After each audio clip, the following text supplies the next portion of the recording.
ఉద్యోగస్తులకు అన్యాయం చేశాడు అనుకుంటూ లేనిపోయిన అబద్ధాలతో మనల్ని వదలగొట్టారు.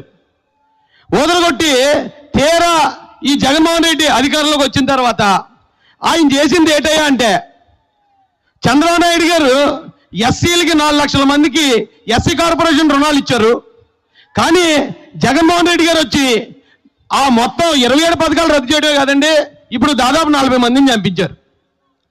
ఇక బీసీల విషయం చూసుకుంటే బీసీ కార్పొరేషన్లు ఉండేవి, వాటిని జగన్మోహన్ రెడ్డి వచ్చాక నాశనం చేశాడు. అంటే ఇక్కడ బంగారాన్ని వదిలి మనం సత్తు అనే జగన్మోహన్ రెడ్డిని, నేను ఒకటే చెప్తాను, బంగారం అంటే నారా చంద్రబాబు నాయుడు గారు, ఆ సత్తు అంటే ఈ చెత్త. ఈ చెత్తను మనం ఎందుకు ఎన్నుకున్నాం అంటే కేవలం దాని మీద రోల్డ్ గోల్డ్ పూత పూసి మనకు అమ్మేశారు. మీరు చాలా జాగ్రత్తగా గమనించండి. ఇప్పుడు ధైర్యవంతులు పులివెందుల పులి అని ప్రచారం జరుగుతుందండి. ఈ పులివెందుల పులి చంద్రబాబు నాయుడు గారిని అమాయకులుగా